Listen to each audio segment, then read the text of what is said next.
antara Habib Abdurrahman Az-Zahir dengan Habib Lutfi bin Yahya tidak jauh berbeda. Sebagai, boleh dikatakan sebagai pengkhianat. Perlu diketahui bahwa gerakan-gerakan Habib ini bukan hanya di tubuh NU, tetapi di syarikat Islam, syarikat dagang Islam. Habib Utsman bin Yahya dan Habib yang lain telah menghancurkan syarikat dagang Islam dan syarikat Islam. Hingga Habib Alawi masuk dalam organisasi Nahdlatul Ulama. Padahal pada sejak berdirinya hingga tahun 1970 tidak ada satupun pengurus, tidak ada satupun Habib Alawi yang menjadi pengurus. Baru tahun 1980-an Habib Lutfi bin Yahya mulai menjadi pengurus BPN. Ini sebenarnya kalau dalam analisa sejarah bahwa para Habib Alawi ini memang setelah memasuki syarikat Islam, syarikat dagang Islam, partai syarikat Islam, dan organisasi ini runtuh, maka dia memasuki organisasi Nahdlatul Ulama. Dan sebenarnya masuknya Habib di tubuh PBNU sebenarnya mendapat dampak yang kurang baik. Hal ini sudah terbukti bahwa Habib Lutfi mendirikan Jatmah, menyatakan diri keluar dari PBNU. Ini menunjukkan bahwa ketika Habib Alawi berada di PBNU ini bukanlah untuk membesarkan PBNU, tapi melakukan perongrongan secara halus. Nah, sekarang ini sudah terbukti nyata Allah telah membuka tabir aib siapa sebenarnya Habib Lutfi yang dipuji-puji sebagai seorang wali.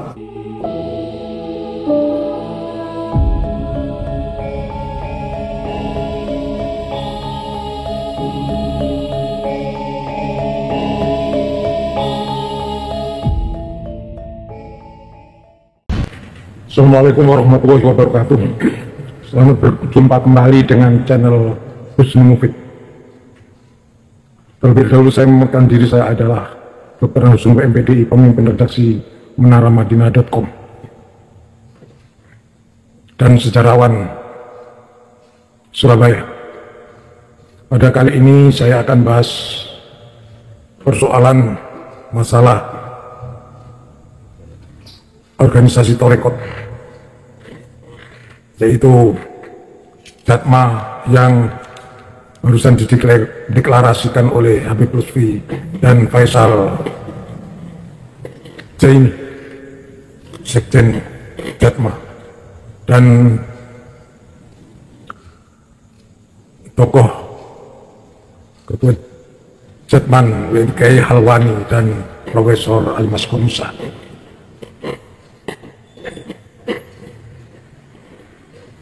Persoalan ini, dua tarekat ini merupakan tarekat yang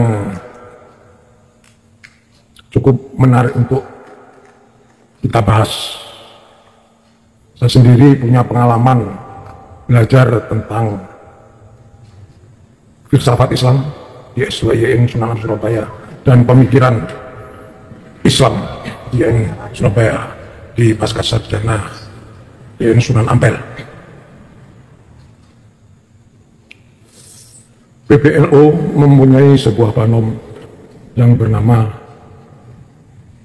Jatman yang bergerak di bidang Torekoh Al-Muktabaroh. JNU ini membawahi banyak torekot yang ada di Indonesia. Dalam perkembangannya, torekot ini dipimpin oleh Habib Lutfi bin Yahya. Dia memimpin cukup lama torekot ini dan namanya sangat melambung dan menjadi tokoh NU, panutan pada waktu itu saat memimpin. Bahkan beliaunya dianggap sebagai wali dan dianggap sebagai keturunan Rasulullah SAW. Tetapi dalam perkembangannya, ketika muncul isu Habib Alawi cucu Nabi palsu, maka Torikot organisasi di PBNU ini yang bernama Jatman ini berdampak pada Habib Lutfi bin Yahya. Pada tahun 2025 ini, Habib Lutfi bin Yahya diganti oleh Kiai Halwani selaku Islamnya dan Kiai Haji Profesor Ali Maskur sebagai tarbidiannya selain dalam NU Kalbar Torikot itu. Dengan istilah yang lainnya. Nah, setelah Habib Lutfi ini tidak menjabat sebagai ketua Jatman, maka beliaunya mendirikan sebuah organisasi Torikot bernama Jatma. Bedanya dengan Banom NU adalah tanpa L, organisasi tanpa N ya. Organisasi yang didirikan oleh Habib Lutfi ini ada Jatma tanpa N, sedangkan Banom PBNU ini pakai N, namanya Jatman.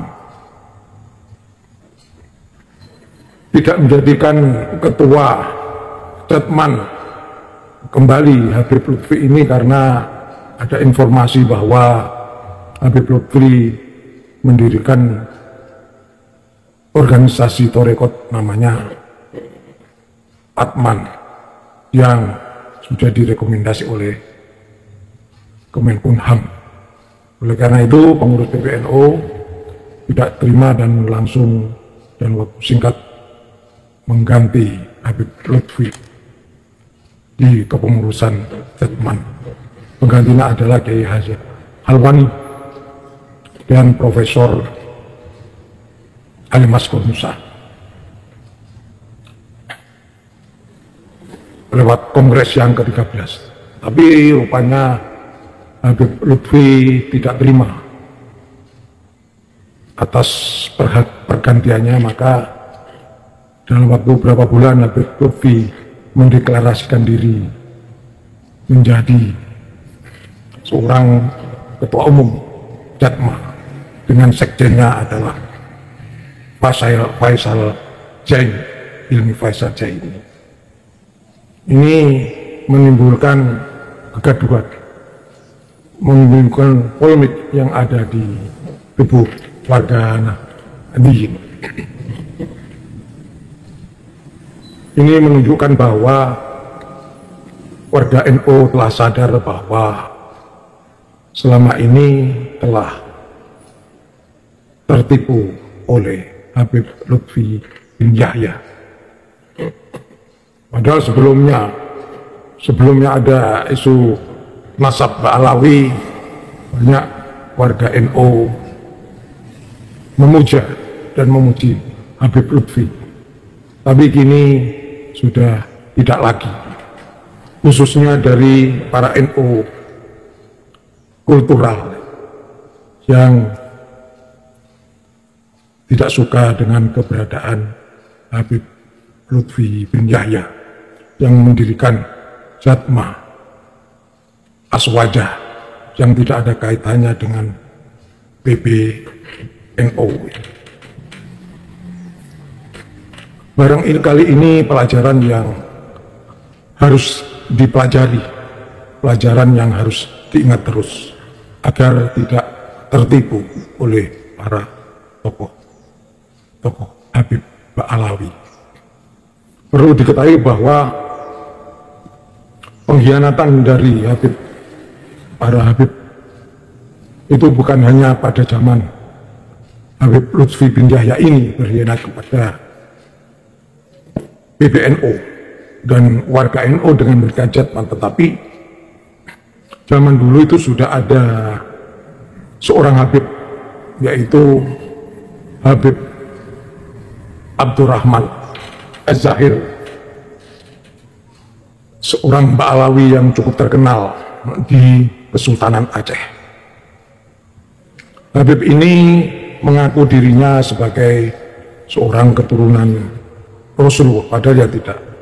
Tetapi Kesultanan Aceh mempercayai bahwa Abdurrahman Az-Zahir adalah keturunan Rasulullah. Sehingga Abdurrahman Az-Zahir, Habib Abdurrahman Az-Zahir ini dipercaya menjadi seorang penasihat Kesultanan Aceh. Yaitu waktu itu Sultan Mahmud dijadikan penasihat Aceh. Kemudian dijadikan sebagai panglima perang. Dengan cara-cara yang licik, Habib Abdurrahman Az-Zahir ini mampu mengelabui Sultan Mahmud di Aceh. Sehingga dia berhasil meraih jabatan sebagai penasihat. Seperti Habib Lutfi pernah menjadi penasihat Presiden Jokowi. Keberadaan Habib Abdurrahman Az-Zahir ini di Aceh itu ada sebagian ulama-ulama yang tidak percaya dengan Abdurrahman Az-Zahir, dianggap sebagai pembohong. Tetapi Sultan Mahmud yang kala itu memimpin kerajaan Aceh tetap bersikukuh untuk mempercayai Abdurrahman Az-Zahir selaku penasihat dan diutus ke Kesultanan Turki. Kemudian Abdurrahman Az-Zahir dijadikan sebagai panglima perang saat melawan Belanda. Tapi apa yang terjadi ketika Abdurrahman Az-Zahir menjadi panglima perang? Bukanlah kemenangan yang dimiliki, tetapi kehancuran tentara-tentara, prajurit-prajurit Sultan Aceh. Banyak yang menjadi korban tembakan meriam oleh tentara Belanda dan Londo Ireng yang dikirim ke Aceh. Memang sengaja prajurit-prajurit itu dihadapkan kepada moncong meriam dengan harapan prajurit Aceh meninggal semua, dan faktanya meninggal semua. Nah, dari sinilah akhirnya diketahui bahwa Abdurrahman Az-Zahir ini berkhianat kepada Kesultanan Aceh. Nah, ketika akan dikejar dan dibunuh, maka Abdurrahman Az-Zahir ini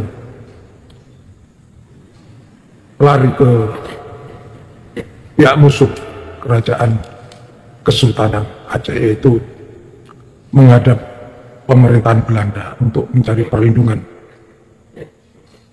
Dan Belanda mengucapkan terima kasih kepada Habib Abdurrahman Az-Zahir ini yang telah berhasil menghancurkan tentara-tentara Kesultanan Aceh.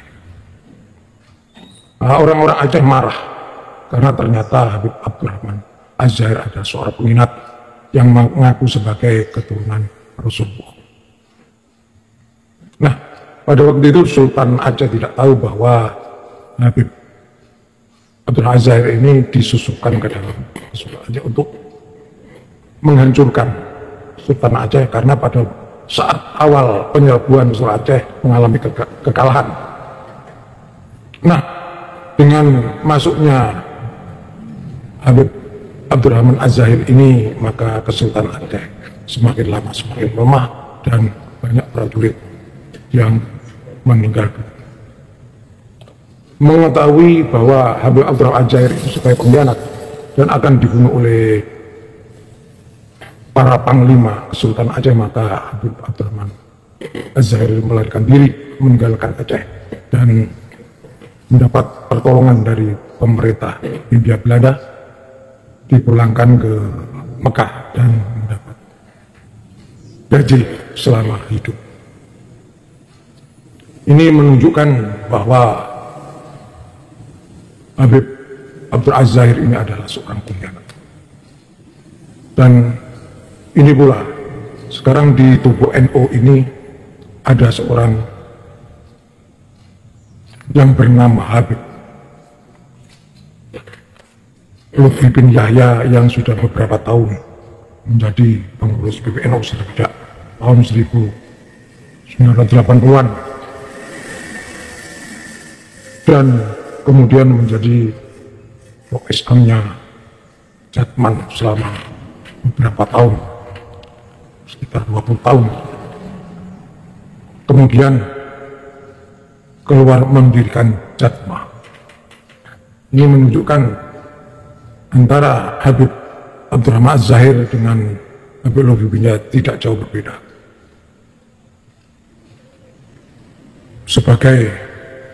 Boleh dikatakan sebagai pengkhianat. Kenapa? Kalau tidak dikatakan pengkhianat, ya setelah tidak menjadi ketua umum Jatman, ya mandek pandito saja. Karena apa? Karena dengan mandek pandito lebih banyak mendekatkan diri kepada Allah, maka namanya akan semakin baik dan tidak dicap pengkhianat oleh warga Nahdliyin. Nah, dengan mendirikan dan mendeklarasikan Jatma, Habib Lutfi bersama Faisal Jain, ini banyak warga NU yang menyatakan diri sebagai pengkhianat terhadap NU dan PBNU. Walaupun dalam undang-undang itu setiap warga negara berhak mendirikan perserikatan, mendirikan organisasi.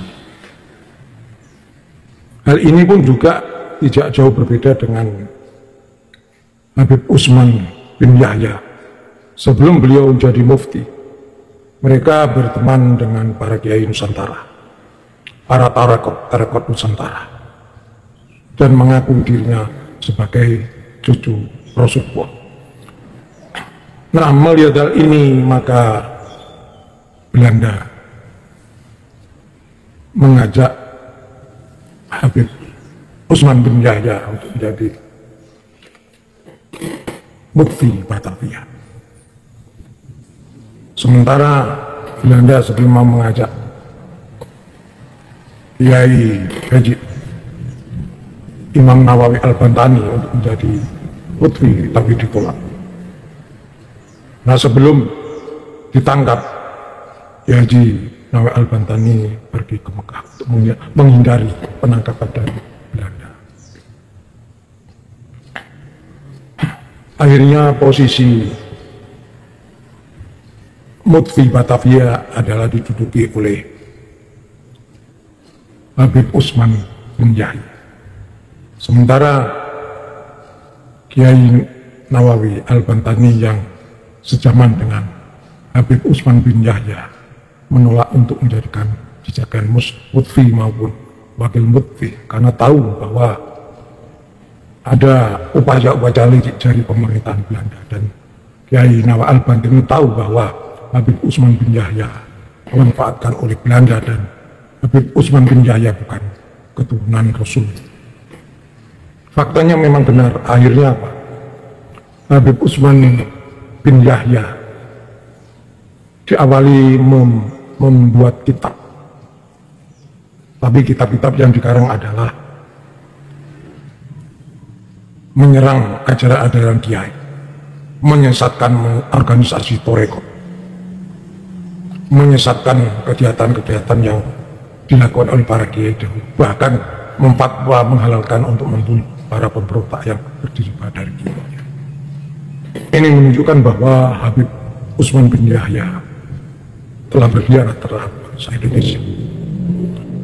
Dengan demikian, pada masa Kesultanan Aceh ada pengkhianat yang bernama Habib Habib Abdurrahman Az-Zahir, dan pada masa pemerintahan Hindia Belanda di Batavia ada seorang Habib yang berpihak kepada rakyat Jawa, rakyat Banten.